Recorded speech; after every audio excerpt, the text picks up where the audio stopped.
ये बिरले लोगों को ही सौभाग्य मिलता है कि उन्हें वरिष्ठ जनों का आशीर्वाद निरंतर मिलता रहे। और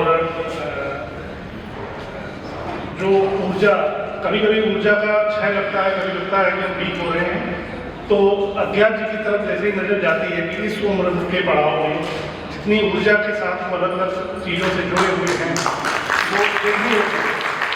हर चीज़ को अपने नियंत्रण में लेना, इस कार्यक्रम की पूरी संयोजन किस तरह से होगा, 3-3, 4-4 घंटे का कन्वर्सेशन लगा था। और उन्होंने कहा कि चिड़ियों को पानी, परिंदों को पानी कौन देगा, तो मैं कुछ पंक्तियाँ क्षमा मांगते हुए मरहूम मुनव्वर राणा जी से उनकी पंक्तियों को कुछ रद्दोबदल करते हुए कहना चाहूँगा। हमारी महफिलों में बड़े बूढ़े जरूरी हैं, ये मैंने कुछ चेंज किया है उनकी पंक्तियों में। हमारी महफिलों में बड़े बूढ़े जरूरी हैं, अगर ये नहीं होंगे तो हमारे पगड़ी कौन होगा। 2 मिनट लूँगा, लंबा समय नहीं लूँगा। बचपन से बड़े होने, पढ़ाई लिखाई, फिर नौकरी, फिर शादी, बच्चे, मम्मी हर जिंदगी के पड़ाव में जुड़ी रही, हमेशा पढ़ाने से लेकर फिर कोई समस्या आई, जब भी जिंदगी के समस्याओं के दोराहे में मैं खड़ा हुआ तो मम्मी को साथ में पाया। और वो एक मेरे मैंडेट था उनका कि मैं दुनिया में कहीं भी हूँ, भारत में, भारत से बाहर, नौकरी में, पढ़ाई में, दिन में एक बार मुझे फ़ोन करके उन्हें बोलना होता था कि हाँ सब ठीक है।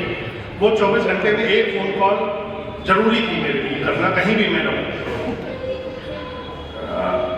कई बार जो चीज़ें उस समय बहुत छोटी लगती थी, ये पेन टेबल पे ऐसे रखा करो, टेबल को तरतीब से ऐसे सजाया करो, उस समय उन चीज़ों का हमें ध्यान नहीं होता है, लेकिन बाद में वो चीज़ें फिर आपको याद करवाती हैं। ऐसी छोटी छोटी चीज़ों को याद करते हुए मैं सोच रहा था कि कुछ लिखूँ, कविता। मेरा मुझे नहीं, हिंदी का मैं उतना जानकार नहीं हूँ, गद्य मोस्टली लिखता हूँ, काफ़ी लिखा है लेकिन कविताएं नहीं लिखी है, लेकिन कुछ जो मन में आया वही लिखा। मम्मी बहुत याद आती हो,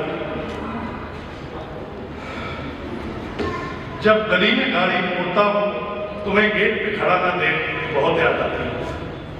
रोज शाम को फोन की घंटी बजने पर तुम्हारा नंबर ना देख बहुत याद आती है। दिवाली की रोशनी निहारता हंसता हुआ तुम्हारा चेहरा न देख बहुत याद आती है।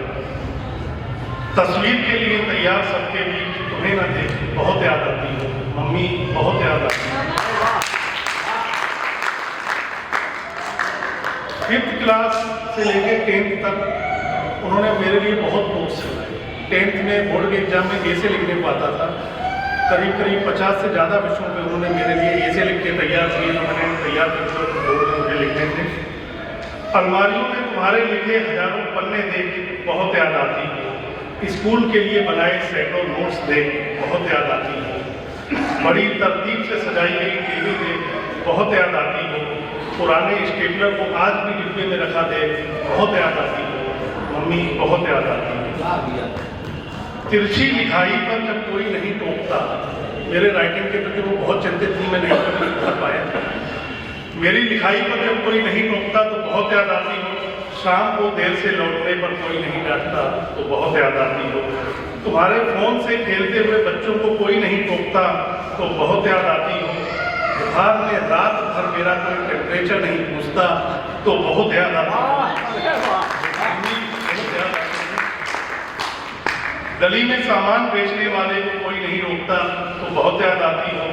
नेड़े के दोराहे पर उम्मीद भरी आंखों को कोई ठिकाना नहीं दिखता तो बहुत याद आती हो।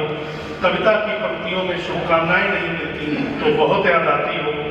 अपना हासिल बताने को जब तुम्हारा फोन नहीं मिलता तो बहुत याद आती हो। मम्मी बहुत याद आती हो।